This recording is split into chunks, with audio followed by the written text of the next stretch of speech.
anyways, Todd Courser is a lifelong resident of Lapeer County and is a graduate of Lapeer East High School and of the University of Michigan Flint and Thomas M. Cooley Law School. He and his wife, Vaughn, have been married for 18 years and together have 4 children. For almost 20 years, he has owned and operated his own accounting and legal firm on M24. In 2014, Todd was elected as Lapeer County State Representative, and in his first several months has been leading the way on protecting life, fighting for our Second Amendment, and offering a Plan B to fix our roads. Please join me in a warm welcome for State Representative Todd Courser.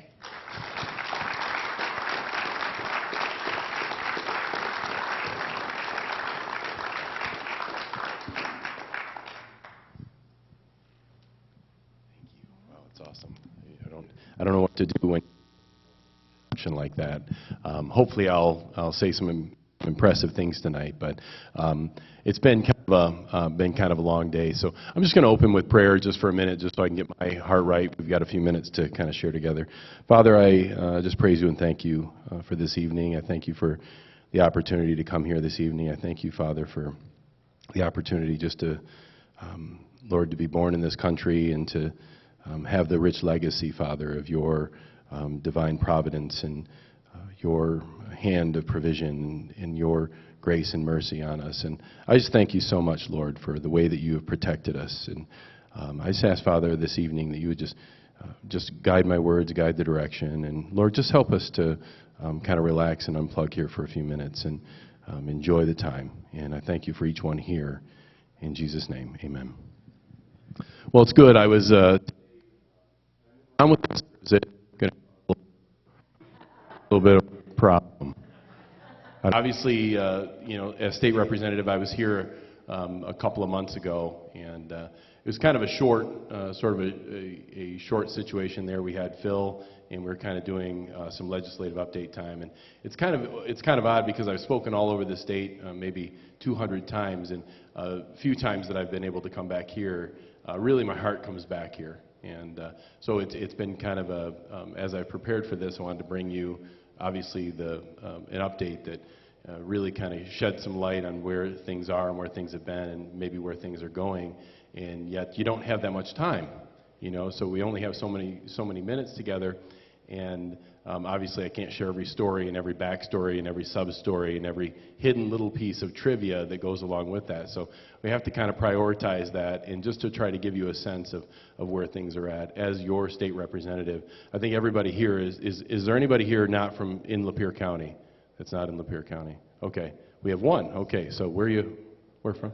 Genesee. Okay, well he came over for the Tea Party here from Genesee. Great.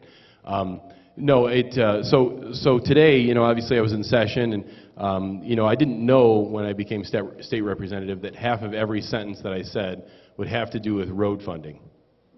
Basically, from January on, every single minute of every single day of every single moment has been to do really with road funding.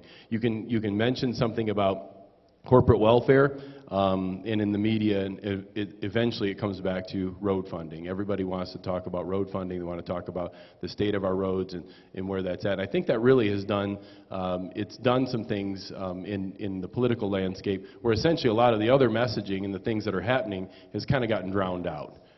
So we've kind of, in Lansing, had, you know, obviously our fill of the roads, and I don't think it's going to go away. I think this problem has been there from what you hear from the guys that have been there going on 4+ years or 6+ years or 10+ years.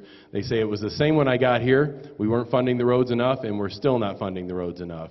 And so it isn't really, in their minds, going to change. So I want to back up a little bit. And I know we're going to kind of do this situation where I'm going to talk for a few minutes, and we're going to go to town hall and ask some questions. And I'm going to let you folks know that I'm just going to stay until the questions are done tonight.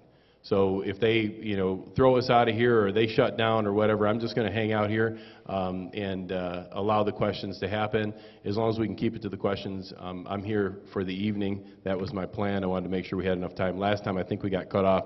It was really, we were only able to do 4 or 5 questions, and I'm hoping tonight we can just make sure that you folks have had access to your state representative this evening. So where I want to start is when you go back is how did I end up here? And there's really sort of the word that comes to me this evening. there were a few things that kind of struck me, and it's sort of odd as I was coming. Really, my heart and mind wasn't looking at road funding or energy or insurance or education. Really, my heart turned towards the word legacy. And legacy, the idea of what really are we leaving behind and where are we going. And I myself, I started out on this path, and it was now going back almost 8 years when this started. And I went into the kitchen, and my wife is there, and I had kind of realized that what really was happening to our nation is it was slipping away, and we were losing our liberties and freedoms, and we were really losing our country, and the identity of our country and the idea of our country, and it was really just all sort of drifting away. And I went in, and had been up for a couple of days, and that's what will happen with me. And I was in my pajamas, my hair was kind of messed up like Kramer, and I kind of told her the problem, and she said, "Well, what are you going to do about it?" And I said, "I think I'm running for office." And she said, "What? What does that mean?" I said, "I don't know." She said, "What office?" I said, "I'm not exactly sure." But out of that turned into sort of this amazing sort of set of trials and tribulations as we kind of came forward. And I think God kind of forged me through that in several steps of these losses and the situation where we were challenging really the most powerful forces in our state and really in Republican politics. And that happened for a number of years. And so there was multiple losses. I have to joke and say the only person that's lost more than myself was Lincoln, and then when he won one, then they shot him. So I won one, so I'm not exactly sure what we say about that, but I think it's pretty good company, in that regard. But really, the idea of legacy as you're going forward. When I came to be the state representative, I came here with sort of very entrenched set of principles that I had already committed to. And so it was a little different for me when I got to the State House, because there was already sort of this following that happened. And the people in Lapeer County aren't really aware of sort of the situation where I had spoken all over the state at most of the Tea Parties, all of the Liberty groups, and most of the Republican groups, and had friends in pretty much all 83 counties in the state. And as it went along, I was doing a newsletter, and this email newsletter, and some of you are on my email list, and that kind of grew, and it sort of became kind of this crazy thing that, they wanted to know what, Todd Courser said about it. And so people would read my emails, and some of them were very, very long. They would be, some people said once it gets over 3,000 words, it's no longer an email. At that point, it's a manifesto. But I really wanted to explain what was happening in the background. And I didn't do it well all the time.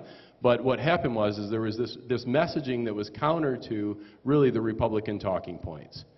And that started to happen, and as that was going along, and obviously the Tea Party movement, I was sort of before the Tea Party happened, and then the Tea Party movement happened, and so I'm identified with the Tea Party. The Liberty people identify me with the Liberty people, and the Tea Party folks identify me with the Tea Party people. In reality, I'm a conservative, social and fiscal conservative, and obviously I'm Tea Party and I'm Liberty, and my hope in prayer is that in reality I'm a conservative who really wants to see the country restored. That's really what I want. And that's what brought me here. It's the idea that my legacy, what that amounts to, is what I leave for my children and my grandchildren and your children and your grandchildren. Those efforts and energies, that's what really my focus has been. And it, sometimes gets lost in those emails as it went along, but what happened was, it's sort of crazy, not by me, and before I became state representative, there were 35,000 people on my email list. It's huge. I think the state party only has 10,000.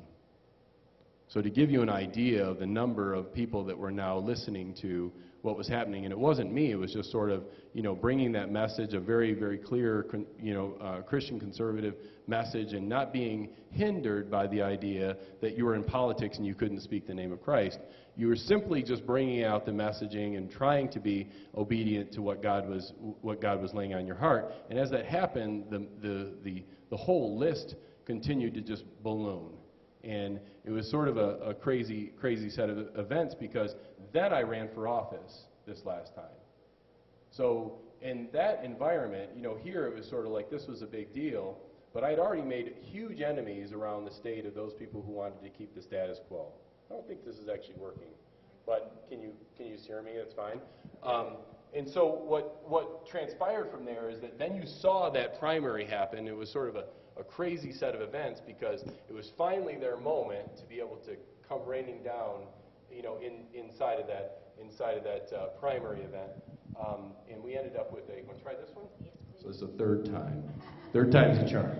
I think it's just all part of the humor. That was the idea. I said we'd be unplugged tonight. That's kind of what I said. So, no, and so inside of that, we went through the primary and we came out of that, and then immediately I started to try and figure out what were the next steps that were going to happen. And myself, you know, not running really, everybody inside of those moments after you win, they're sort of like, hey, you take the victory lap, you enjoy it, you tell everybody thank you very much, and then you kind of saddle up with the party, and you kind of start to do what you're told to do so you can get the money for the general election. Most of the folks cut their deal within about 96 hours. Everybody's met with in a series of steps to say, hey, you know, you're going to need some money, and we want to help you, but you're going to need to do this, and we need to know you're going to play ball with us, and you're not going to challenge us on the really tough stuff. You can still be a conservative, and you can still vote the right way most of the time, but when we need you to take one for the team, you need to take one for the team. And when you need to shut up, you need to shut up. And that's kind of how the messaging goes, and you have to decide at that point if you're going to go in that direction, because it's really, that's the easy road. If you'll go in that direction, it's really easy. Really easy. They make it very easy for you. The other way is, well, not so easy. It becomes more difficult. And you have to kind of decide if you're going to go down that side. When I say easy, I mean simply they'll hold a fundraiser and they'll just tell the lobbyists to come to the event, and there's no fundraiser, everybody just hands you checks. That's what I mean by easy. What I mean is that it becomes easy when they say, hey, we've got this bill we want to move, the governor wants it through, will you be the sponsor? You'll give some nice speeches on the floor, and it'll sail through the committee, and it'll sail across the floor, and you'll be signing it with the governor, you know, in no time flat. That's easy, because you're now a team player inside of that. And you'll also get, if you're the person that does that, you will get choice committees, energy, insurance, the committees that do big fundraising that will allow you to have access to the people who write big checks. So it's all kind of set up in that way as a machine to really go in the easy direction. It's just set up that way. For those folks who dare to go in the other direction, it's not so easy. And myself, I had to kind of make that decision, and you had to make that decision if you hadn't already been sort of forged differently, if you hadn't already been made differently, and if you hadn't already gone through the fire and been okay with the idea that some of that hell is going to come home, okay, that it's not going to be easy when you do it. If you're not okay with that, then you generally will just go in that direction. You'll still be conservative, and you'll rail against Lansing, you'll vote for bigger budgets and that sort of thing, and you might even vote for more taxes. You'll just go home to your home district and tell them, Lansing's terrible, you need to keep sending me back there so that I can straighten it out. And most people will buy it, right? Most people will. That's how we got to this spot where we have $20 trillion of debt. That's how we got to the spot where our country is where it's at, is because people have essentially done that. They've gone down to wherever that spot is and come back and told the district. And everybody seems to buy that when it comes around to the election time. So in my situation, when I went down there, there was this sort of like this, you know, what was it going to be when Todd Courser came to the State House? And honestly, I'm just a guy from Lapeer. That's all I am. You know, there's nothing special about me other than the fact that I don't have any plans to really sort of make that my home in Lansing. I do not like seeing the Capitol in my windshield. I do like seeing the Capitol in my rearview mirror. That's where I like it. I say that those 12 square blocks of Lansing, downtown Lansing there, are surrounded by reality. Okay, because those 12 square blocks exist to reappropriate your money in ways you would never spend it. That's what they do there. So myself, as I went down there, you had to kind of decide really what you were going to do. And as I did that, what happened was, of course, inside of that, I became kind of this counter voice, and became the counter voice for really the Republican Party that had a lot of progressive influences inside of it.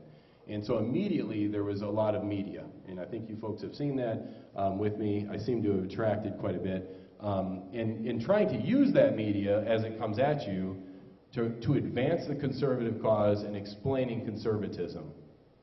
Trying to use the issue of that moment of that day of that minute to try and advance the cause of conservatism, and trying to do that in a way that gets it into the biggest newspapers and of course on the television shows. That's how I've sort of been crafted. And obviously I'm different than that. Some people, you know, they scoff at it. When I first started down there, you know, the people said, hey, you know, people think you're gonna come down here and tear the building in half.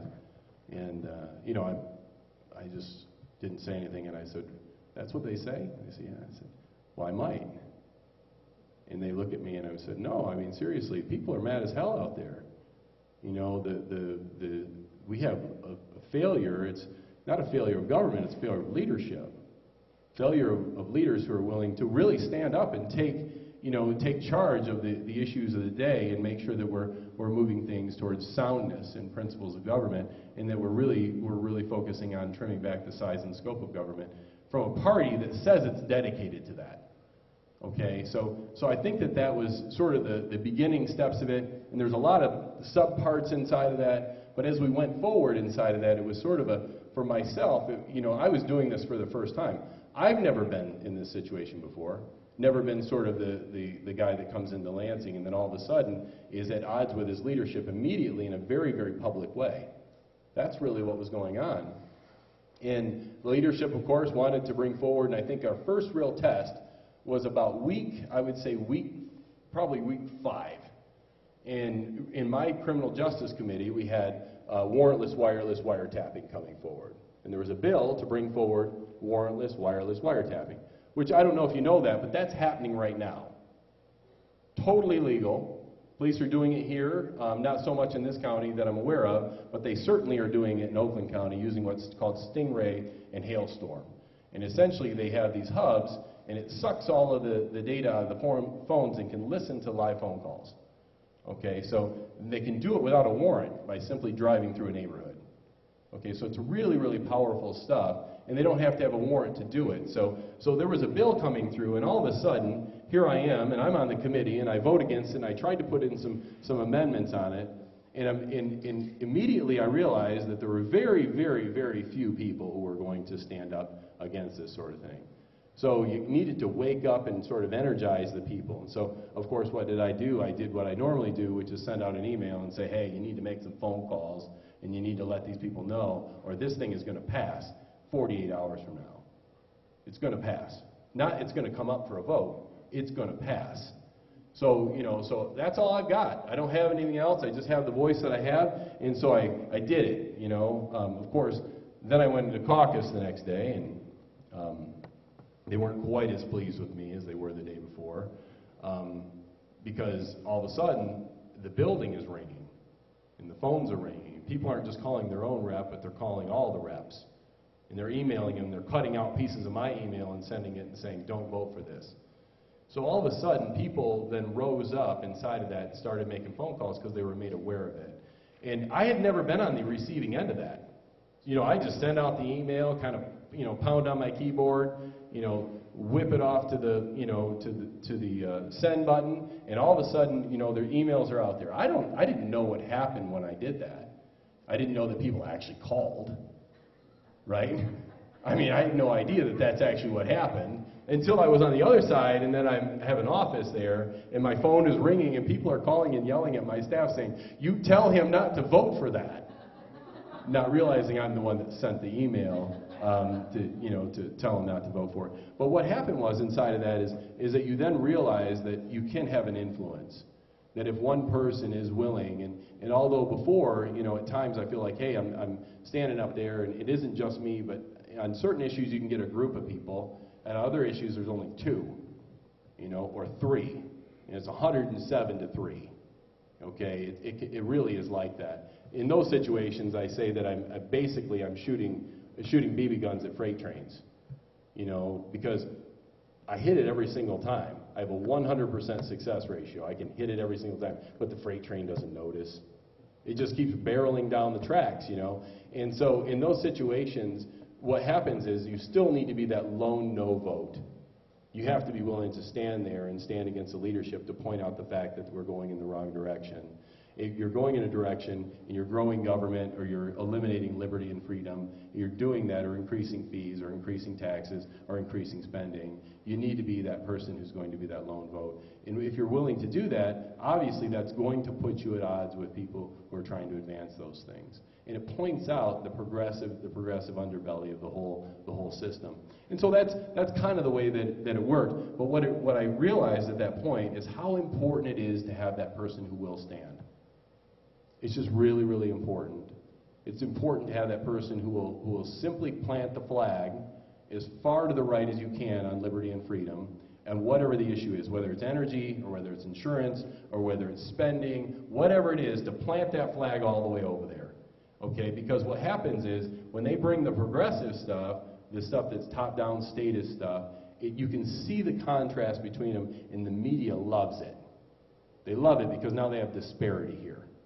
And so it causes them to not bring, what has happened, is to not bring those things that are most egregious. It slows them down because they don't want to have that contrast shown before the media. So that's been happening. It continues to happen. The next sort of steps that happen, obviously I brought out the MEDC and said, hey, we need to eliminate the MEDC. We focused on that last time around quite a bit, and I won't focus on it too much here, but corporate welfare is particularly egregious to me. It's just kind of the idea that we have certain corporations who are allowed to benefit really in an extraordinary way at the expense of the rest of the businesses. To me, it's just wrong. That's really sort of it's even un-American. It's past wrong. That's what you see in tin pot dictators, the idea of access. And so inside of that we had the MEDC, but by God's grace and provision, that bill came back to me after I had that bill drafted to end the MEDC. It came back to me right at the moment it was disclosed that the MEDC had caused overruns by, I think it was $500 million for the year. And so that came out in the press at the exact same moment within a day of my bill being put in and entered in. So that caused a whole bunch of stir and conversation about corporate welfare. And I didn't know that I was going to be focused on sort of the free markets, and that's where the direction was going to go. But what you see is inside of that is it's really, really important, like I've said, to make sure that you have somebody who's willing to continue to put those bills in. The difficulty is you can do all the things on this side of bringing those bills and bringing them forward. What you have is you have a very, very small percentage chance of getting them heard in the committee and then being brought forward. And I'm still working on that, and hopefully I'll be able to come back, and I've got some things planned to kind of shake the bushes a little bit to make sure that those issues are going to get some committee hearings as we go forward. I'm kind of waiting to allow the leadership to see if they'll do the honorable thing and start to bring these things up so that we can have some discussions about them. Whether they do or not, that's going to be, that we'll have to wait and see. But inside of that, obviously you're trying to bring forward and bring those conversation points, and you're learning as you go, and you don't really know exactly how all that works. And Bob and I were standing back there, and he said, "I bet you're learning. You're learning a lot." And I'm saying, "Yeah, it's not just a lot; it's a hell of a lot. I mean, it really is. The learning curve is very, very heavy, and yet you want to do a good job for your district. I mean, I desperately want to do a good job for my district, and make sure that I'm doing the best that I can to give the representation that you folks deserve." And it was sort of inside of that as I became sort of this thing in Lansing, and I didn't really know where that came from, because I'm almost to the point, some people say statesman. Statesman is, hey, you kind of present your case, and then if they disagree with you, then I guess in Lansing what that means is you vote with them. I don't do that. I'm not going to do that. There's no way I'm going to do that. I don't work for them. I don't work for them. I don't work for the governor. I don't work for the party leadership. I work for the people of the 82nd District of Lapeer County. You're the people I work for. And it kind of comes back to my profession, and I kind of see it as though that they have their advocates. They have their counsel. And you folks sent me down there as your representative to do my best, to do my very best to advocate for you. And so as a lawyer, what that means is that you should have sort of unhindered representation, that person shouldn't be compromised with the other side, that person should go down there and they should represent you and only you. They shouldn't be there to enrich themselves. They should be there to represent you. And so out of that, kind of in a crazy way, because usually lawyers are hated, but it's really sort of that oath of, you know, that lawyers take. It says, really, I represent my client, and I'll do it zealously, you know, absolutely zealously. So that, you know, on one hand, there's that statesman like conduct where you're trying to really, really be, you know, really try to be, you know, just, you know, good, godly, you know, helpful, you know, just friendly in all those regards. And on the other hand, there's the other side of me, and that's the, you know, that's the warrior. You know, and you know, that really comes out is that, and it has come out in this position much more than I would say in other areas of my life, and that's, you know, you're not just a warrior in words, you're vicious. You know, you're politically, you're not going to give an inch to them. I'm just not going to. When it comes to the principles, now we can work, and in those areas where I can help them, I want to help them. When it comes to schools and superintendents where we can eliminate regulations, I want to assist in those areas. When it comes to more funding, they need to find their vote someplace else. Because in the areas where I can work with people, even if normally that I'm opposed to them, I want to work with them. I really absolutely do. But in the areas where it's going to compromise my principles when it comes to my voting, and also to, you know, really you know, the idea of who I am, then I'm not going to do it. So I made commitments when I ran in a very, very open about who I was and what I was going to do. I wasn't going to vote for any spending increases. I wasn't going to vote for more fees, more taxes. I wasn't going to do it. So when I come across a bill, we kind of score them to see, does it add regulation? Does it add fees? Does it add taxes? Does it add spending? And I kind of go down that list, and if it does, then I don't really go a whole lot further. Because basically it violates those pieces right there. Now, it doesn't mean there won't be a bill that comes up that will kind of make sense in that direction, but at this point, that hasn't happened. And so I've tried to really hold to those principles, and you get a little confused in there when the bill gets really big, but you do need those guiding principles to kind of walk those out. The crazy thing is, inside of that, is you'll talk to people, and even state representatives, and you hear it all the time, hearing it right now on the budget. This is the biggest budget in history for Michigan that's coming forward. I think the House came in at 53, the Senate came in a little higher, they went into conference with the governor, and they came in higher yet. So it's going to be some number, it's going to come across, you know, my desk for votes here either tomorrow or the next day, and I'll be a no vote, I will. But you can hear the talking points coming out of those people who are really what we would call out in the world, you call them the conservative standard bearers. And these guys are saying, yeah, but it is a big budget, but, you know, the governor, you know, really wants the, you know, this or that, and, you know, the leadership, we've asked for some adjustments, and they're going to cut off this, you know, a few million here, and so we're going to vote for it. There's always a justification for getting to yes, but they always seem to be able to find the votes to get to yes. And it's unfortunate, but that's just how it is.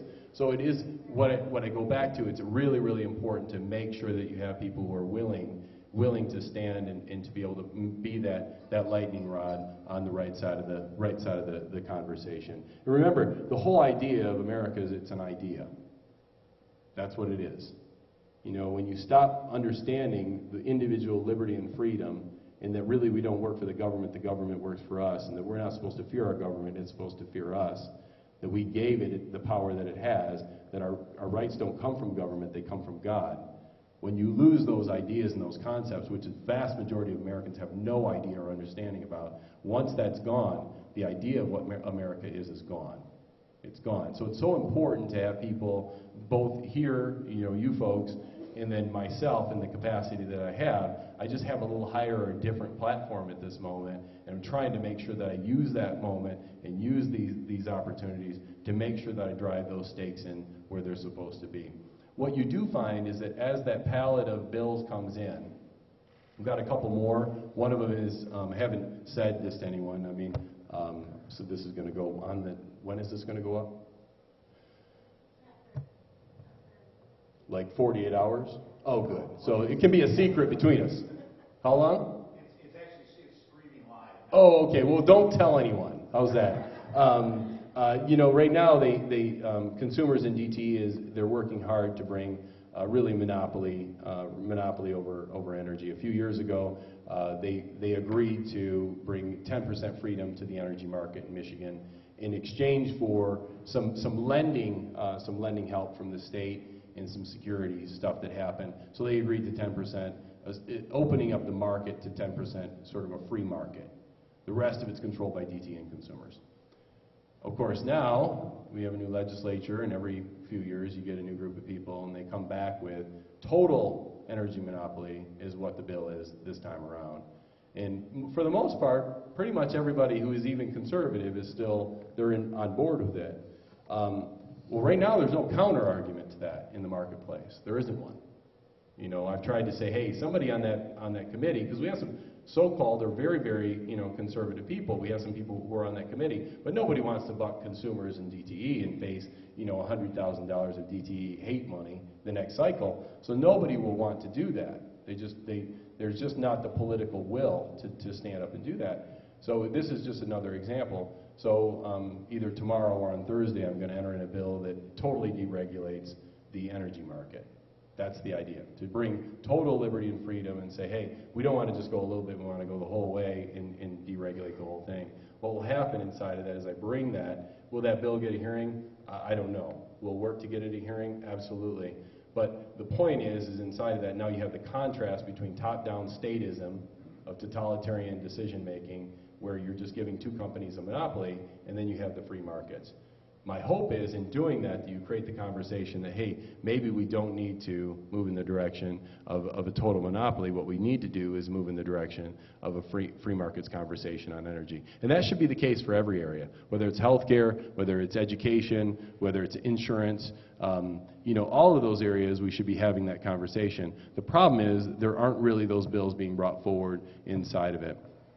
As we've done that, what I have found is that as you bring those bills, that what you have is you have that conversation occurring, but you also have to remember in that legacy idea of what you're leaving to posterity. The last cycle around, Tom McMillan did a whole bunch of liberty and privacy bills, a whole bunch of them. They were called the Tom McMillan bills, they're affectionately called. And Tom handed them out to a bunch of people that were new reps. And I don't know if you all know Tom McMillan, but he's no longer a state representative, and he handed them out. And so everybody kind of knew these as Tom McMillan's bills. And immediately in December and January, a whole slew of those things came in where people were ready to bring those bills up in a way that Tom wasn't able to as one guy.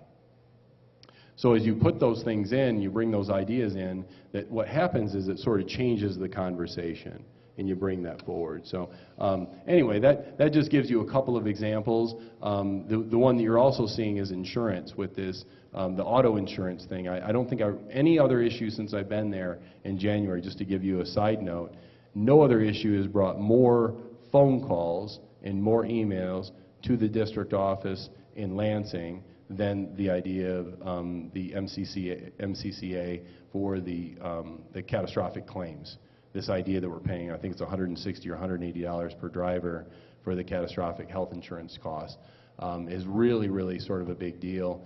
We have this private fund that has, I think it's $18 or $19 billion in it, and it's sort of this system that, the insurance companies want to change, and right now we have a system that favors the injured, and they want to, of course, change it to be a system that favors the insurance companies. And so that's going to be one that I think is going to play out through the summer along with energy. It's going to play out through the fall, and we'll have to see kind of where that goes. I'll be bringing some messaging, if I can, to try and showcase what free markets or moving in the free market direction looks like for each one of those cases. And wherever you see like the sort of the political establishment going and bringing the conversation, whatever that issue is, I'm going to try and obviously bring forward the conservative conversation on the other side of it. Because what happens is it weakens it. So when the governor obviously got really ramped up on Prop 1, we talked about it, Michelle brought it up, it was 80-20. I think it was even worse here. When that came out, and I brought forward, a plan that said, hey, you can make those cuts. It was well documented. You could get to that number pretty easily without the cuts. You just had to have the political will to do it. When I was going to bring that forward and re-enter what was called the Bolger plan with some bolts on at the end, when I did that, they said, hey, if you do that, that's going to make the governor look bad. And I said, well, that's not really my problem. That's his problem. I don't work for him again. I mean, I don't know if we went through this before. I don't work for him. And so I brought the plan anyway, and obviously got a huge amount of play. Got it just a huge amount of play. But what happens inside of that is you want to let people know that there are other alternatives. They have $53 billion, and half of it goes out in welfare entitlement payments. Half of it. They have plenty of money to find $1 billion. There's money there. It's all being spent in areas that are not really constitutionally mandated. So don't buy the idea that there's not enough money down there. They have plenty of it. You know, they're going to come back around. Immediately they started messaging out. You could hear them saying, well, Prop 1 wasn't really that they weren't willing to pay a tax. It was a confusing conversation the way that it was written. And immediately the House came out then with a second plan with a much smaller tax increase and some future cuts. And I then did an email out saying, hey, I stand opposed to the leadership in their plan. I'm totally for the cuts. I would totally be on board with that, but I'm not going to support the tax increase. And so now that's a conversation sort of in real time that's happening at this moment, and we'll have to see where that goes. Also the budget, the 50, you know, which will be 54 plus $1 billion that will be coming forward that you folks will be paying for and I'll be paying for. That's going to be coming forward in the next couple of days. And so I'm just trying to, you know, having never been, you know, Todd Courser in the State House, really sort of trying to be a patriot and standing for the things that, you know, really you folks, I think, started this Tea Party founded on when you start talking about the fiscal conservative issues. And I'm also a social conservative when it comes to life and marriage and fighting for those things as well. In the areas of fiscal conservatism, wherever I can continue to fight that fight and bring up those battles, I'm going to do it. You know, unfortunately, you can talk to my wife, you can talk to my mother. You know, there's something, you know, forged in me differently, and I'm a happy warrior. That's who I am. You know, I'm just this guy who's happy to be in battle with people who are trying to take and steal our freedom and liberty. That's who I am. And you know, it's different than other reps who go down there to push the green button and go to the parties, you know, and eat the lobbyist food. I don't eat it. I don't drink, so that makes it a little easier at all. Could you imagine this if I was drinking as well? I mean, I would be in prison.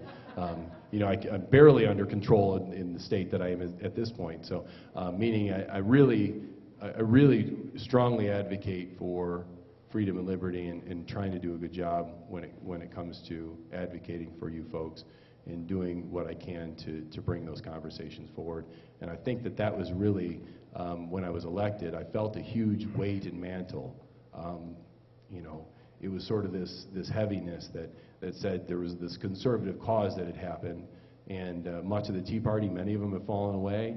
You know, they're a lot smaller in their meetings, or they've ended, and yet the spirit of that desire and belief that the country needs to go in a new direction, or back and revisit really where the founders envisioned us to go, the spirit of that is alive and well in America.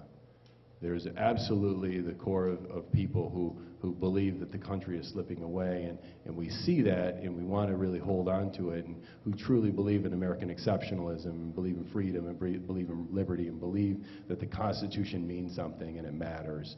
There's a huge well of people out there that truly hold to that. And so when I was elected, I really felt a burden to bring that message, however I could bring it, in whatever way that I could bring it, whatever the landscape was going to be, and whatever the cost was going to be. And some of that weight comes home. You know, the once in a while the hell comes back to the door, and my family has obviously paid some of that price. And it's a unique spot to be in leadership. You know, I didn't ask for it.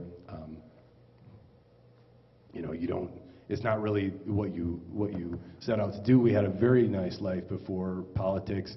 You know, we'd take 3 or 4 weeks vacation a year. It was just sort of a very comfortable situation, and now that doesn't happen anymore. It just doesn't happen, you know, because there's always the next battle, there's always the next thing that needs to happen, and so you try to find those spots of reprieve. But you know, the youngest two, have no knowledge of ever being, you know, in a family that wasn't involved in politics. They have no knowledge of it. You know, when you're sitting there with your 11-year-old and you're discussing polling on a presidential campaign, you know that your life has taken some weird turns. And you're discussing polling sample. I'm just talking about, you know, something is wrong there. I'm just saying, as far as a family. So I just wanted to bring that to you. I know that we're going to open it up for some question and answer and kind of do some discussion. But I wanted to really kind of give you my heart and, you know, kind of just go unplugged a little bit tonight and give you sort of my sense of it, because there are some great things that are happening, I would say, down there, and not all of it is doom and gloom. You know, we just saw through criminal justice an amendment that may make it to the House floor. I actually was asking to have it drafted, and Jim Runstead from down in Oakland County, who was a great surprise to me to be, you know, some guys come in and you assume they're just going to get sucked into the system immediately, and Jim has shown himself to be very strong on civil liberty issues and really a statesman. And I had asked for the bill to be drafted, and Jim was right ahead of me, and so he asked for a constitutional amendment to be drafted to protect our data privacy. And so that came through. I thought, well, that'll never see its way out of committee or even through the committee, and yet it made it through committee with everyone on the Republican side and everyone on the Democrat side, I believe, voting for it. So, so that tells you there are some people down there. You know, now the numbers are small, but there are some people down there. In I would say you probably have at on an issue, any particular issue, you can have from 2 to 12, depending on the issue, that are truly going to stand against the leadership. And so when they get to 12, when you get to 12, it stops it. See, because basically when you get to that number, they won't even bring the issue to the floor. So it's important when you start thinking about it. It doesn't take that many staunch, hardcore conservatives to stand before it really stops and gums up the progressive machine. So it's really important that you find those folks, and that when you do, that you support them, and that you make sure that you do. One of the things, though, I think that we have trouble with in the conservative cause is somebody says the Constitution 5 or 6 times from the podium, and they say, you know, freedom and liberty, and bam, we're off and running and knocking on doors for them. And I think that there's something, myself, I've done that, and I've gone through enough cycles now along the way, that really you need to, before you put your time and energy into something, you need to see forging moments in that person's life. It doesn't mean they've got it all right, it doesn't mean that they've done it all right, but you need to see that there is some amount of commitment to the principles that they're talking about.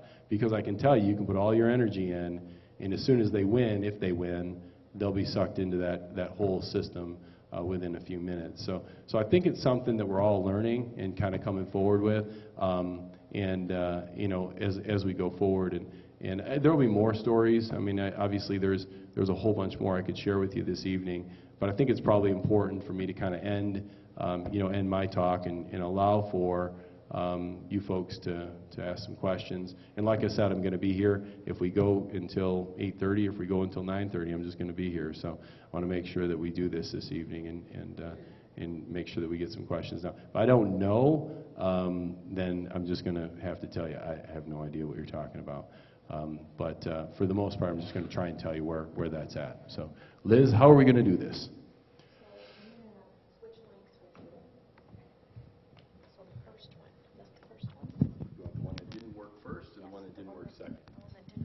That's the one that didn't work first. Okay. Should have juice there. All right. We got a bow tie here.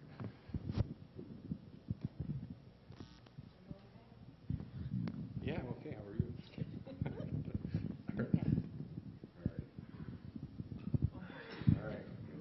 All right. Okay. So now, whoever has some questions, we can start. You say willing to take a stand against the leadership. Who are they? What do you mean the leadership? There's, you have, you didn't hear it. He asked, when I say standing against the leadership, you know, inside of that, it's obviously there's the leadership, the elected leadership, and then there's what you'd say, you know, the governor obviously is a part of the leadership. There's also the party leadership, which is separate from the governor. He thinks he's the head of the party, in certain respects, when you have a Republican governor, he's the head of the party. Everybody kind of, moves in that direction. In this situation, we have a pretty progressive governor, so it's been kind of an awkward situation to be a conservative with Rick Snyder as the governor. So you're kind of at odds with him on a lot of issues as far as policy. You have to disagree but not be disagreeable, is the idea. And so leadership, obviously, there's the elected leadership, and then there's party leadership. So Rick Snyder would be on the official side because he's the governor, and then on the party side, you have the chairman or the chairwoman of the party, and sort of that party structure. And there's all kinds of caveats and facets to that in the power leadership that happens. But you can tell when power wants to move an issue, a progressive issue or more spending or something, you can tell and you can see it happen. You can kind of see the handwriting on the wall, so to speak. So that it takes different forms. I would just tell it to you that way.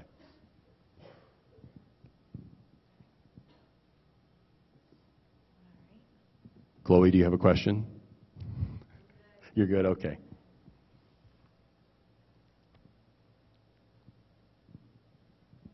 I don't need this. I got a loud voice anyway. Something's been always a pet peeve of mine, and it goes with what part of the reason I voted against, one of the part of the reasons I voted against the gas increase. When you start looking at that bill, there was an enormous amount of things that had absolutely nothing to do with fixing our roads.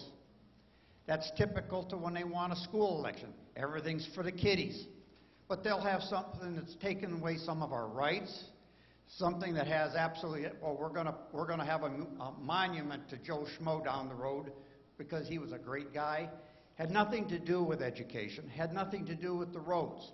They want, what is wrong with every bill, every amendment standing on their own? Why can't we ever get anybody to talk about that? If you want money for something, put it before the legislature so people can say yes or no. Not tie it into you want a big education bill? Let's tie we got 1,000 other bills that are twice the money that's going to go to education, but we're going to pass it because it's for the kiddies or it's for the roads. Yeah, I think everybody gets frustrated with that. I mean, obviously, I think everybody here would say that was one of the big frustrations with Prop 1. You have to kind of understand the background of that. We were in lame duck, which is a section during December, and they thought they were going to get a roads funding plan done. I'm only one voice out there, but I came out really strong against the House trying to do that, and really encouraged people to come in hard against the people in the House to stop it. So they couldn't get a tax increase even in lame duck, which tells you, the tax increase during lame duck was not my main focus. I'd just been elected. My main concern was not that. At that moment, I did some steps to try and bring voice to the fact that we didn't need to do it and to encourage people to call their legislators. But at that very moment, my main concern was the passing, what was looking like the passing of Elliott Larson, which is the expansion of Elliott Larson to give homosexuals in the state protected class status. The idea that there was sort of this move to give protected rights or more civil liberties to a certain group. Obviously, I think we're Americans and we all should have the same rights. That's kind of how I operate. And so the idea that the state was trying to do that, to me, was a bit offensive. So from my perspective, I wasn't really focused at that moment on the gas tax during lame duck as much. And I was in Lansing quite a bit, obviously, and did some emails out in regards to the gas proposal. They couldn't get it through during lame duck, so that forced them to put it on the ballot. So, so what happened was, essentially, when you do that, to get everybody on board to do a ballot initiative on a one issue ballot, you got to get a lot of money to be able to pull that off. And to do that, you need to get all the subgroups involved so that they all get their membership out and they all put the cash in to try and pass it. So what you do is you add on political freight. and I think there was about $700 million of political freight on top of that. So essentially, it's the cost of doing business is how they do that. And yeah, I think it's offensive to everyone when you're looking at it, when you're just looking at the complexity of Prop 1 and the ridiculousness of the proposal. And I'm glad it went down as sort of the worst defeat of a ballot initiative maybe in the history of mankind. You know, I hope it was, but you know, so I hope that's a legacy moment for anybody that tries it again. But they don't learn from that. You know, essentially they'll just come back another way at another moment. So, any other questions? Oh, you got it back there. Okay, sorry, I didn't. Back on the gas thing, okay, it's funny, when it was passed before, there was a lot of crap in there for bike trails, hiking trails, and everything else. What does it take to get all those provisions, or are they locked in permanent in the existing thing? Or why can't we go back and say, take that crap out of the gas tax, put all that money for roads? The people that are driving are paying that. They're not, I don't drive a car to pay for somebody to ride a bicycle somewhere. My attitude, they want a bicycle trail, you pay for it. You ride a bicycle, you pay for it. I drive a car, I want my roads taken care of. I don't want a bike trail and I don't want a hiking trail out of my tax money that's supposed to be used for gas or for road maintenance. I think that's a question about, can we strip those pieces out? Yeah, I think that's a great idea. I don't think you'll get the leadership. The governor wanted a whole bunch of alternative transportation money in there, including the train idea, which I think they have purchased the trains. I think they sit over in Howell, isn't that where it's leased? Right, yeah, they just sit there. So the idea is that, you know, the moving towards more mass transit, you know, bikes and that sort of thing. There's some really, really interesting stories if we had enough time, and I don't know that I could do that, but just to kind of give you an idea, the way that they walk you into understanding, or sort of the talking points of these policies that are these progressive policies. Really, really interesting if you want to talk about sort of the way that all happens in the group dynamic, and I would be glad to share it with you if we have enough time. I can do it, but it was just a little bit different. But let's do this question, and if somebody reminds me at the end, tell the story about how they actually get you to start parroting talking points from the progressive agenda. It's really pretty fascinating. Hi. Thank you for coming. Is it on? Thank you for coming, and thank you to the Tea Party officers for putting this together, and I think it's very important. Comments about car insurance. About 20 years ago, I have a nephew, and at that time he was in charge of citizens insurance for the whole state of Connecticut. He went to the prestigious Insurance Institute in Minnesota, and they used Michigan as an example of how not to run state insurance. And he said every time they wanted to laugh, they talked about Michigan. And I said, what are we doing wrong? I said, if you could change things, you have people in there from all of these states. And he says very simply, if you have one car, you have insurance. If you have two or three, you can only drive one at a time. If you have two drivers and you have three cars, he said, you should have what you would call fleet insurance for all your cars. You can only drive one. Now, some are more valuable than others, so there's a little bit of a wash there. But as far as catastrophic, what he would do, they suggested, was that you have it on yourself, not car by car by car by car. Because theoretically, you can only get one major accident in one car. You're paying for every single car for that. It should be you as a person. And it should be your option of how much. If you want $300,000 worth of coverage or $500,000, you pay X amount of money. If you want catastrophic coverage, then you pay extra for it, just like the fellers are supposed to have pay extra for motorcycle helmet or not using motorcycle helmets. But if you take the injuries, you know, how many times are you going to be laid up for 2 or 3 years? Not too many. And if it's on you, the person, it would eliminate paying, if you have 3 cars, paying 3 times for that. Now, the other thing, Michigan is notorious for drivers not having driver's license or not having insurance. And he suggested the first time you get caught without a license or the car's, the title's been misrepresented or whatever, you're a little bit lenient the first time. Second time, you keep that car for 180 days off the road. You lock it up so that they're not going to get in the next day and drive, because I hear stories in Flint from police officers, they've caught the same people 5, 6, 7 times.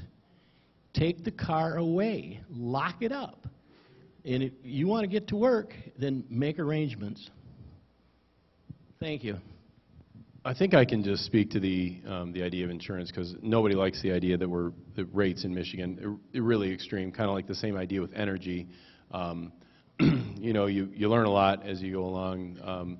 The catastrophic claims situation, you know, I think it's, like I said, it's 18 or almost $19 billion. And that kicks in, I think, after $500,000 of payment, then I think it kicks in, and then it's unlimited medical.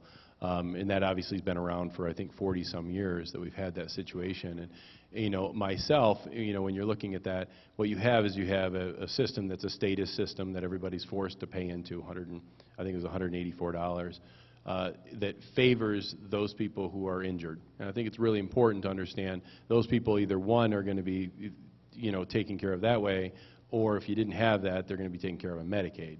So we have that, you know, sort of that piece of it. But if I want to see, for me, if I want to look at it, I want to say, how do we bring free market reforms to it? How do we get the government out of it? That's always sort of my first thing. And so the proposal that has been brought forward, which cut it by a few bucks annually, but wasn't guaranteed that we'd really see any savings in our car insurance rates.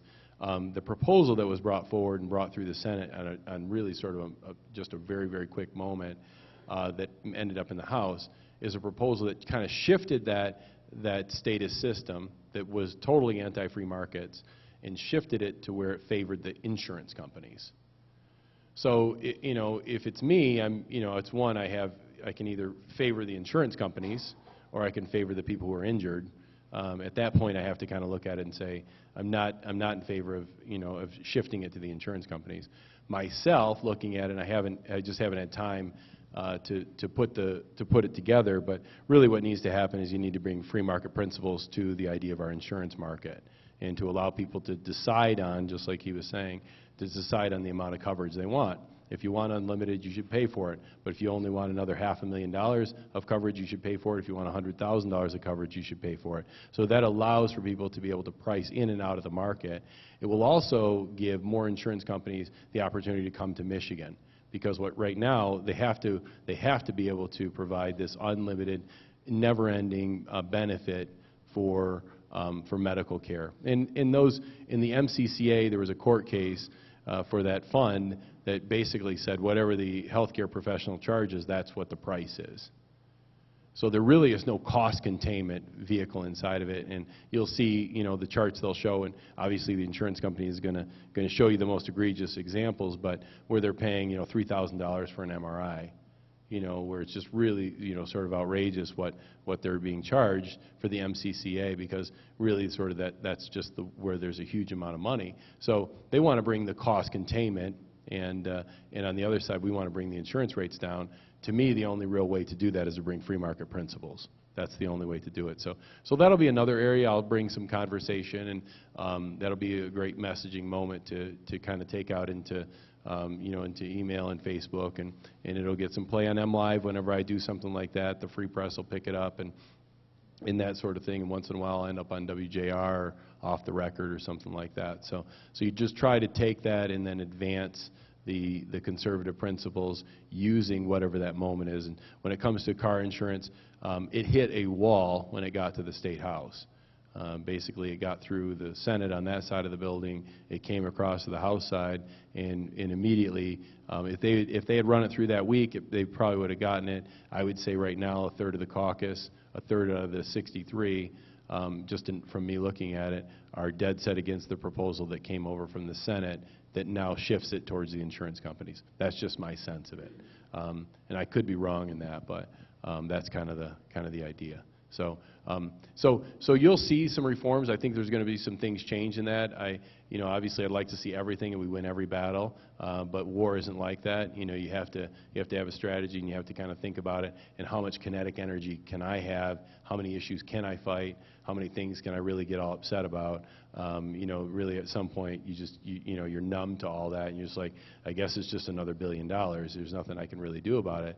And that's terrible to think that way, but you have to kind of pick your battles. And I think that God has taken me there, not necessarily to fight in the, sort of the, down into the, the minutia of it so much, but really to bring the big conversations about conservatism, and to make sure that we're really focusing in on advancing the ideas that conservatism can bring more opportunity, more, more prosperity, more freedom, and more liberty. So we see that in every area. One unique area that I would touch on, if I can just for a moment, is the labor market.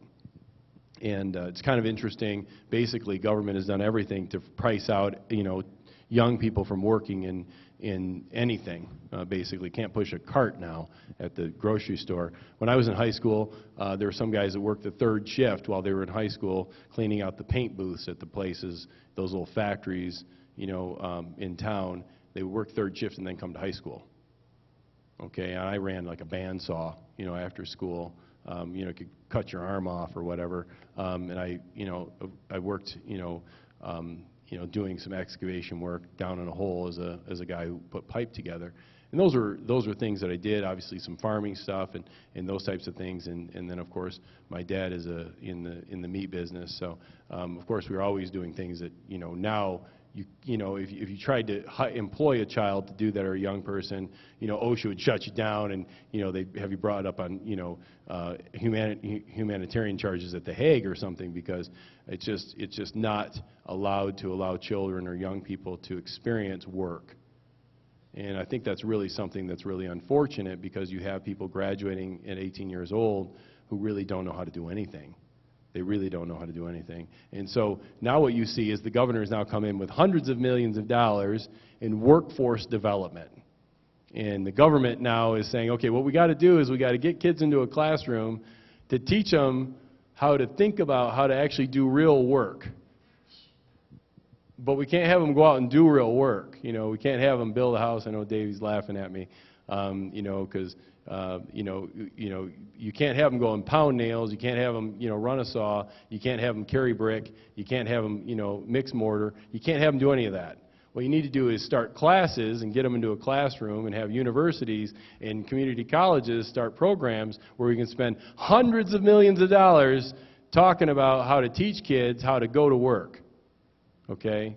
And that's how it works. But of course, you don't actually get them out into the trades and allow them to do that. And that's what you don't even notice it.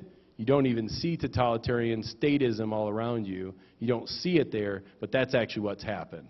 And so, by the time I got through high school, I think I had, 7 different jobs. Because you work one for this long and that long, and then before you know it, you're doing this, that, or the other. But you had opportunities to experience some things in short order. And what happened was you made a little money along the way too. And I just think that that's something that's lost. Yeah, was it safe? No. Did I witness a guy, nearly get killed a couple of times? Sure. Could it have been me? Absolutely. But I think that there's some things inside of that the families really have lost, because the young people are no longer allowed to work. So you'll see that with this workforce development idea is just a ridiculous notion, where government's kind of taking that on for corporations. So any other stuff there that sorry, the lights are on me there. You're all right. Thank you. And thank you, Representative Courser, for coming to our meeting. We're always glad to have you and appreciate your input. And you've talked about a lot of interesting and crucial things in Congress. I think one of the things that would be helpful is if we can make things a little simpler. For an example, all those issues that you're talking about, as important as they are, the roads, the budget, all of those things. I guess one of the questions that I have right now is, for an example, on the roads, the proposal 1 went down to defeat, and that's a great thing, okay? But I also know and after listening to you, that there are 2 or 3 other proposals or possibilities that won't raise taxes, that will get the money that we'd like to get for the roads, okay? If we can focus on, if it were you, if you had to vote on one of those proposals, which one would it be and why? You know, I know you talked about the one that you were thinking about in the first place. I can't remember the name, Roth or, yeah, okay. Is that still a possibility? If it is, then what can we do, the people in this room and the other 1,200 members we have here, to help you get that through or get that brought out so it can get through? That, you know, to simplify something like that so that we can all get focused on something. Yeah, I think, you know, I gave you a lot tonight. I wanted to make sure that it was just kind of unplugged and kind of give you some of the stories, and, you know, hopefully it was useful. I don't know that that all of it was. You know, inside of that, obviously we come back to, and like I said, half of every sentence comes back to roads. That's essentially, you know, the idea. There's plenty of money in Lansing to be able to do it. There's no political will. The governor isn't necessarily, he's not so concerned about the roads. You could see that from Prop 1. What he's concerned about is he wants a tax increase. See, it's not about the roads at all. It's about the tax increase. So you have to kind of understand the road problem is really just the vehicle to get the tax increase. So, you know, so just remember that in reality, when you're looking at it, there's plenty of money down there. You can eliminate prevailing wage. You get $400 million.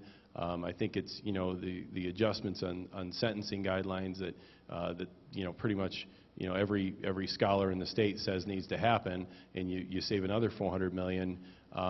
You know, there's $800 million annually. You can deal with the universities, which I think get over $1 billion a year.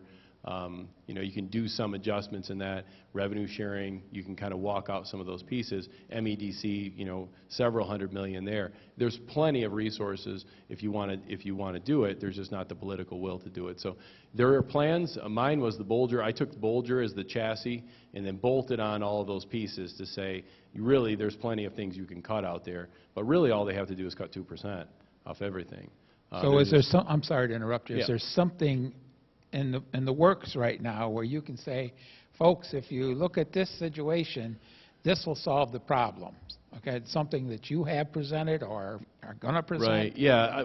I put forward the Bolger plan with those cuts, and we'll come back around to that. Right now, essentially it's gone back to the House leadership. The House leadership is coming forward with a plan that the governor wants, which is a tax increase. They can get any tax increase across the governor's desk. They can get pretty much any tax increase across the Senate floor. The issue they have is the House, and that's where I sit. So remember when I said that having those very strong, bright line conservative voices who are willing to just, you know, go to the mat. I'm not talking about, you know, the idea. There are plenty of people who vote the right way. There are very few people who will advocate the right way when it's against their party leadership, because they know the next cycle that they're going to be facing you know, $100,000 or $250,000 of smear money that's going to come in their direction because they voted against them. So what can we do to help get your point? Inside of that, I think it's continuing to get the message out about conservatism and growing the understanding that there's plenty of money in Lansing and we do not need a tax increase to fund the roads. And putting it back on the legislators to do the job that you paid us to do, to go down there and solve those problems, rather than trying to shackle or handcuff the citizens of the state into a tax increase. It's not necessary. So they're coming around with a tax increase. As a matter of fact, the current plan has a tax increase, the House plan. It's a small tax increase. They call it diesel parity and a couple of other things on fees, some electric cars, that sort of thing. But the taxes come first. And what he's saying is that at some point you were going to get some cuts in there. Some of those cuts he's not promising until after he's been already out of office. So we know how that works. The tax comes first, and maybe we'll see some cuts later on. You know, so I stand against the idea of tax increases. Right now, it's no longer out here. It's sort of inside the State House, obviously continuing to make phone calls and encouraging people to make phone calls and emails into the State House, to the legislators. That's very helpful. It does let people know they're they're not happy about the idea of after 80-20 failure, or whipping, that we're going to turn around and the State House is now going to come forward with a tax increase. But So your point is we should continue to do the emails and the phone calls to the representatives, and that should make a difference. Do you agree? they do. Obviously concerted effort, all the time is helpful. Also, in this situation, I'm your rep, so you guys would take me to the woodshed if I came back and said, hey, we need to do, a tax increase. Sorry about that. I flipped over. You guys would say he lost his mind. You'd probably be right, because it's not something I'm going to advocate for, because they have enough money. If they can't fund the roads with the biggest budget in state history, they're not going to fund the roads. That's the deal. So just have to remember that and keep that in mind. If they're not doing it now, they're not going to do it with another billion, just the way that it works. So, okay. I'm going to stay on the road bill for a moment. What's Cotter's position on the road bill? Is he? That is Cotter's bill, is to increase the taxes and do funding later on, or cutting spending later on. And it has a degree of support. Well, let me go a little bit farther. It does. It does have a degree of support. The question is how deep. That, like I said, that's why I kind of handicapped it. It'll get across the governor's desk. It won't have any trouble through the Senate. It'll have trouble getting through our caucus. Will it be a one-item bill when it passes? Will it be just for road control or road repair, and not bringing other stuff in with it? This is always the issue, is that one legislature can't bind the next legislature. So unless it's a constitutional amendment. So you can say, hey, we're going to do some fuel increases, which is kind of what this plan, the backbone of his plan, is talking about, plus some fees on electric cars. You can do that, and you can say that money is going to be dedicated to the roads This year. So, and of course, you can't have assurances because it's not a constitutional amendment. So, All right, we have a question right back here. make it an easy one, Bob. Well, okay. Thanks for coming again. In a couple of weeks, the Supreme Court is going to rule on, the legitimacy of the federal subsidies for Obamacare. Now, if they rule in, let's say, the conservatives' favor, they're going to strike that down. So you would only be able to get a subsidy if the state establishes an exchange. Michigan did not. I think 26 states didn't establish those. There's talk that Snyder's going to come back and want to establish a Michigan state exchange. What's your position on that? And I think I know what your position on that is. And All for an exchange, absolutely. I'm all in for Obamacare exchanges. No. Did I wake everyone up there? Good, okay. No, Yeah, we're absolutely awake now, not. Yeah, absolutely not. Well, and what can we do to fight it, to help you fight it?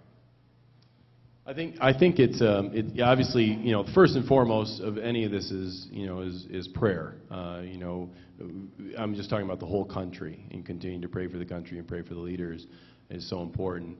But when it comes to an issue like that, as it comes forward, it's not that there's been talk about it. He's been pretty specific. He wants a state-based exchange.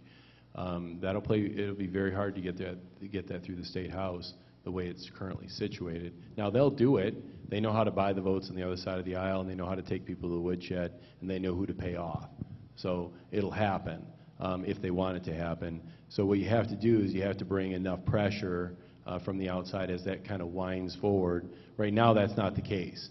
And I think politically, you're going to have a hard time with these legislators coming into the fall before they're going to have to run again the next summer to have them sign on to the idea of state-based exchanges. The window will start to close in that regard, at least from my perspective, politically. Now, does that mean they can't get it done? No, I think they can still get it done. Will I be standing against it? Absolutely. Will I fight hard and do everything that I can do? I mean, that's kind of where I'm at, and that's what I do. But in that regard, from my perspective, that the Supreme Court will rule. Maybe it'll rule here in June or July or at the end of summer, but somewhere in here it's going to rule not only on Obamacare exchanges but also on marriage. Those are going to be two huge, huge issues that are going to change, and you know, who knows where that kind of ends up. But the Obamacare exchanges, when that comes in, then there will be sort of a conversation again. I don't know. I don't know if that has enough legs to get through it, through the State House or not. I'll obviously be opposed to it and do what I can, you know, to make sure that we're standing against it with all the tools I've kind of explained already, doing everything I can in that regard. So I would say on marriage, I don't know if you're going to touch that, but I would just for a second.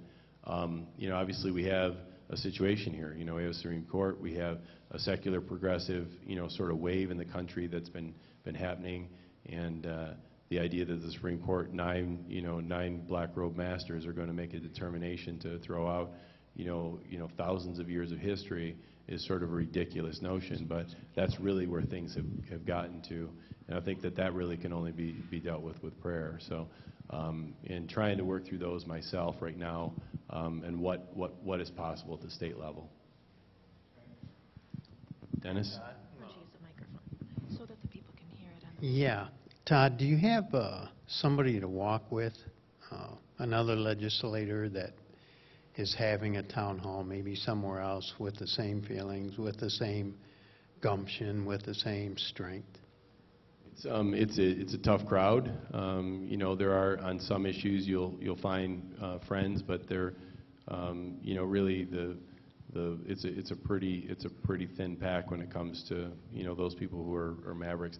I don't want to say I'm not a joiner, but you know, I'm not really a joiner. I'm happy, you know, if we're going to be aligned on principle, I'm happy to be walking along in the same direction with people, and you do find that. And you do find some friendly folks down there, but, you know, they vote for bigger budgets and then complain about it. So I can't really count them, you know. I can count them because I know where they're going to end up at the end. If the leadership needs a vote, they're going to give it to them.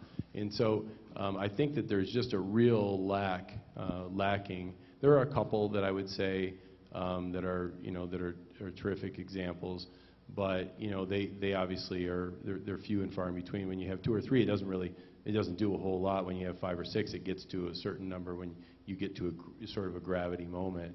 But it's tough down there. So, you know, obviously, you know, kind of walking those pieces out. Glenn is pretty solid on most things. You know, Gary Glenn out of Midland, but he voted for the increase in the budget. So, you know, on the social side, you'd say he's rock solid, but on the fiscal side, you know, he just voted for, you know, the biggest budget in state history. So how do you kind of quantify that? You know, they say, hey, is he, you know, those people, big government conservatives.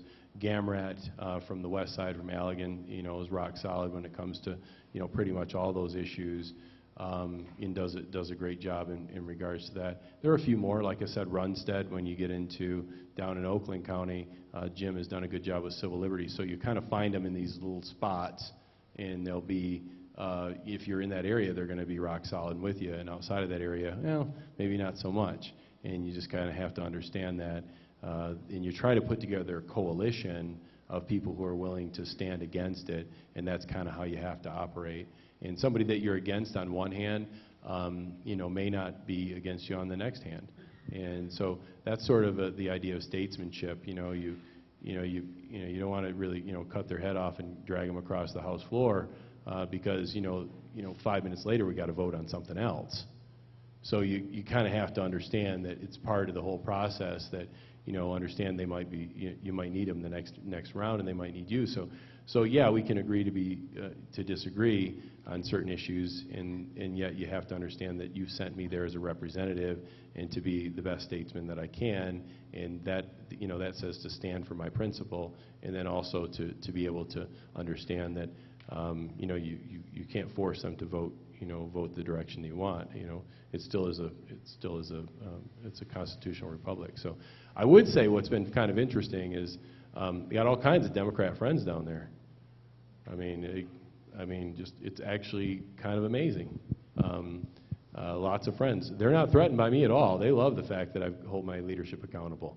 So, which has been very interesting to see. There's a number of gun guys, 100% NRA rated people, and a couple of life people, and then there's an older lady, very nice, Rosemary, and I would say she's a libertarian, but I think she's just anti-government because I think she votes no on every single bill that comes up, regardless if it's good or not. So it's a red vote every single time, Rosemary. And so when I got there and I started voting no, and she gave me a big hug. She's like, finally, I'm not alone.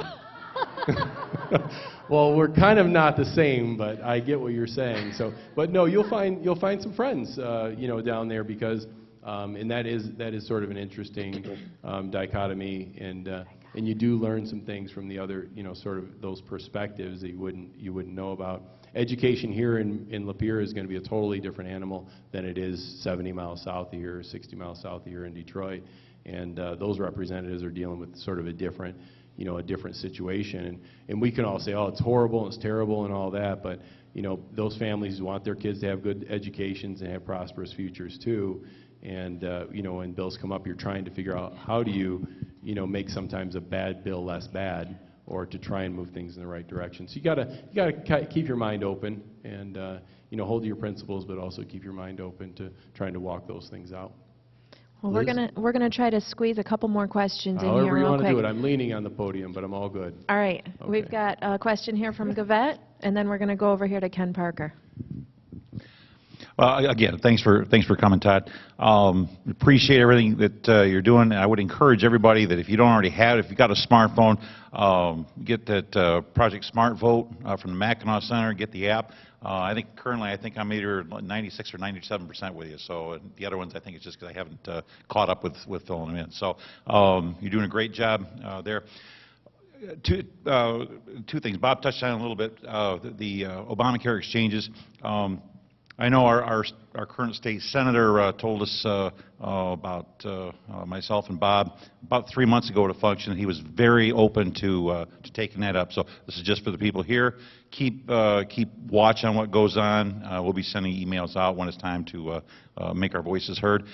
The question I have is regarding the whole MCCA deal. I understand that Pete Lucido's got a bill that's very interesting. I've learned about it. I'm interested in your thoughts on it. As I understand it from his office, that fund takes in roughly between $600 and $700 million just in interest. That's not the principal. That's just in interest this past year.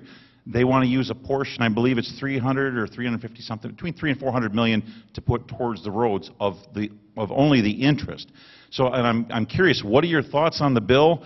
Does it stand a chance of getting through anywhere? And basically, a little bit, because to me, a guy, the whole fund anyway. Why am I paying for somebody who's who doesn't have enough sense to buy insurance? The whole premise bothers me a little bit. But I'm just interested in your thoughts. Yeah, if you don't know Pete Lucido, he's out of Macomb, and he's just a firework. He's a neat guy. I don't know if any of you watch The Sopranos or any other sort of mafia family, but Pete would fit into that. I joke with him that he's one of the guys from one of the 5 crime families of Macomb.